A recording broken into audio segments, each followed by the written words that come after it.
আসসালামু আলাইকুম। আশা করি সকলেই ভালো আছেন। আসলে আজকেও একটি খুবই মর্মান্তিক ঘটনা ঘটে গেল আমাদের সাথে। গেছিলাম একটু বাহিরে, এটা কাজে গেছিলাম। তো বাসায় তেমন কেউ ছিল না, আর রাইয়ানও বাসায় ছিল না। ও এখনও বাসায় নেই, ও মার্কেটে গেছে। তা আইসা দেখি এই অবস্থা। দুইটা খরগোশ নিয়েছিলাম কিছুদিন আগে। মানে খরগোশ দুইটার ভিডিও মানে আপনাদেরকেও দেখানো হয় নাই, করব করে কিছুক্ষণের জন্য বাইরে গেছিলাম। এই ছাদের মধ্যে ওরা আটকায় রেখা যায় না, হয়তো রায়ানে সম্ভবত এখানে ছিল। এখন কে কীভাবে খাইছে তা তো জানি না, একবার অবস্থা খারাপ। সম্ভবত এটা কাকেই খাইছে, কারণ এই কাজ কাক ছাড়া কেউ করবে না। চিল হইলে তো উঠায় নিয়ে যাইতো। এই একটা, আর হলো এই একটা, এই দুইটা। মানে খুব কষ্ট হচ্ছে আসলে, বিষয়টা মানার মতো না।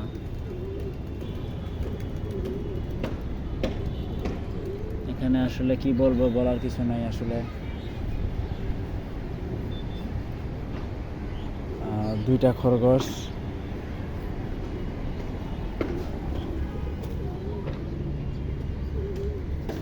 বেশিক্ষণ হয় নাই, মরছে, এখনো শরীর গরম আছে। এদেরকে যখনই দেখতেছি এখানে ভিতরটা ফেটে যাচ্ছে, আর ভিতরটা জাস্ট ফেটে যাচ্ছে।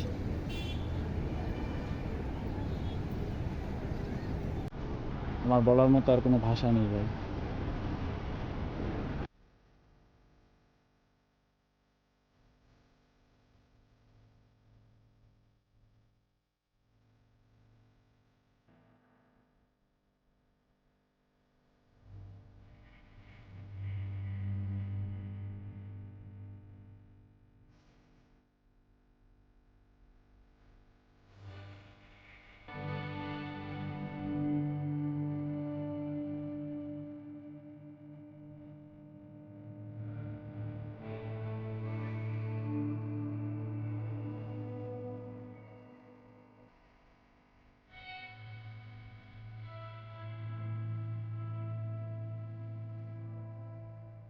কি রাইয়ান,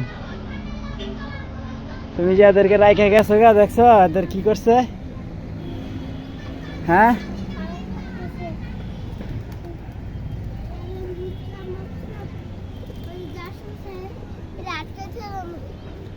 এটা তোমার কারণে হয়েছে। তুমি যাওয়ার সময় এগুলো আটকাই থিয়ে যাও নাই? হ্যাঁ, তাহলে এখন এটাকে এটা এটা কি হইব কও? হ্যাঁ, তো তুমি এগুলো ছাইরা গেলা যে? হ্যাঁ, আর লালু কিনা দিব না তো? তুমি এই দুইটা লালুকে মারছো তুমি? হ্যাঁ, তুমি তো সারা জীবন ভাইবেই গেলা, আটকাই থুয়ে তো গেলা না। দেখো একটা, এই যে দুইটা খরগোশ তুমি মেরে ফেলছো। আরেকটা নিয়ে গেছে কাবুয়াই, ওরা নিয়ে গেছে খাবুয়াই। এটা এখনো নেয় না, এই যে তুমি আয়া পড়ছো আর লেগা। হ্যাঁ,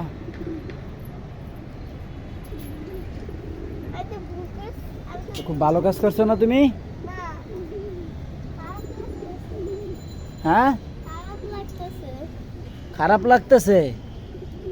কেন খারাপ লাগতেছে? হ্যাঁ, লাল্লুগুলোর জন্য খারাপ লাগতেছে? লাল্লুকে মারছে কে? তুমিই তো। তুমি এগুলা আমি খাঁচায় রেখে গেছি, তুমি ছাইরা দিয়ে গেছো। বলো কেন তুমি এই কাজটা করলা, বলো।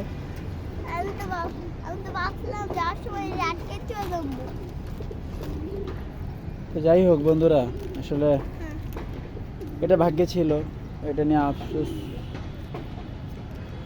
করে লাভ নাই। এখন যাই হোক, কিছু করার নাই, যা হওয়ার হয়ে গেছে। তো কষ্ট করে ভিডিওটি দেখার জন্য আপনাদেরকে ধন্যবাদ। সকলেই ভালো থাকবেন। আল্লাহ হাফেজ।